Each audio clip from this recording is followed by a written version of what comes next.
No going back. My house was no more. Some parts of the Arizona, a gun turret, a part of the bridge had crashed right into our living room, and the whole house had collapsed in on itself. Everything that was left was on fire.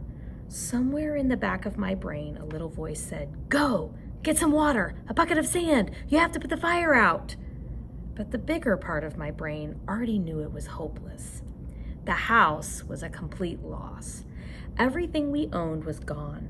All our clothes, our photos, our radio, all the souvenirs from Dad's previous assignments, the mystery novels my mom loved to read, Jenny's baseball trophies, my comic book collection, and all the comic book scripts I wrote. I realized with a pang of grief. Notebook after notebook, years of work, it was all burning up in the fire. I started toward my house to see what I could save, but Mrs. Summers held me back. She looked haggard and heartbroken, but she'd come to her senses. She shook her head. The past was dead and buried. For all of us. There was no going back. Together, the three of us hobbled past Stanley's burning house to the road that ringed the island. No fire trucks came driving up, no ambulances, no military vehicles. The Arizona, the dead sailors, our destroyed houses, they were all just one more disaster in a day of disasters. Above us, Japanese planes burst in and out of the smoky darkness like monsters from a dark closet. I saw a plane trailing smoke spin down into the water and crash, and my heart caught in my throat. Was that an American plane or a Japanese plane? What if that was Dad? What if that was Dad? In all the chaos, there was no way to know. It took a lifetime to stagger the few hundred yards to Admiral Bellinger's house, but Stanley and his mom and I got there at last. We headed straight for the dungeon.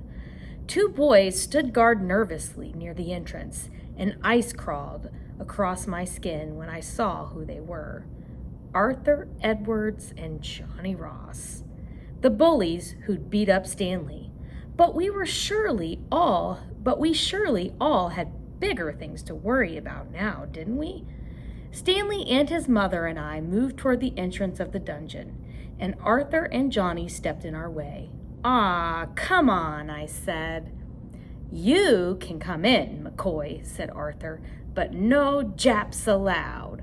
He stared right at Stanley and his mom. I gasped. Stanley jerked back, looking hurt and confused. His mother had just warned him people would treat him this way, but neither he nor I had expected to see it so soon. "We're Americans," said Stanley. "Yeah, well, you look Japanese," said Johnny.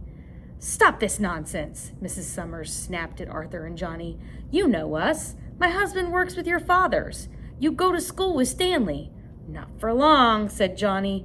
"We heard the Japs had already landed at Mary Point," said Arthur, "and that the Japs who live here are storming the gates of Pearl Harbor with guns and clubs," said Johnny.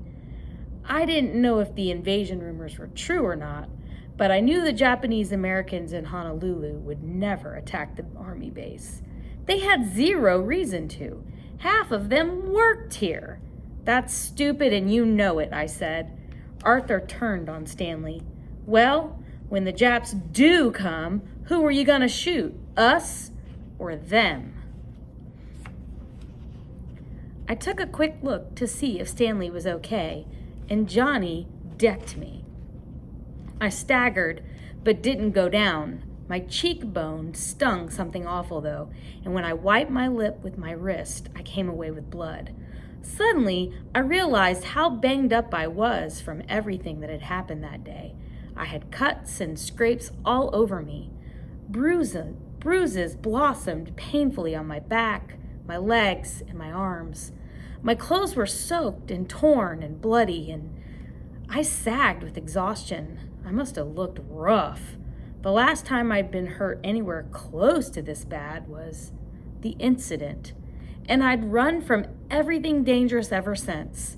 There was a part of me that wanted to run even now, a big part of me, but there was an even bigger part of me that knew that standing up for my friend was right, that this was a good fight, one worth getting hurt for.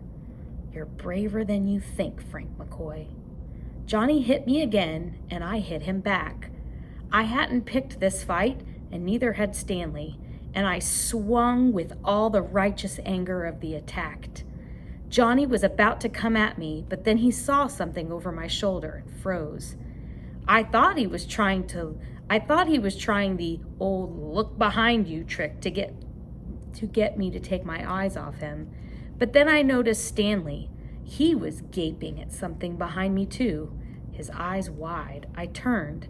Shambling up the hill toward us was a monster straight out of a Saturday matinee. It was shaped like a man, but was hunched low and covered all over in black ooze. 2 red eyes blazed up at us from underneath the slime, and its white teeth flashed in a terrifying grimace.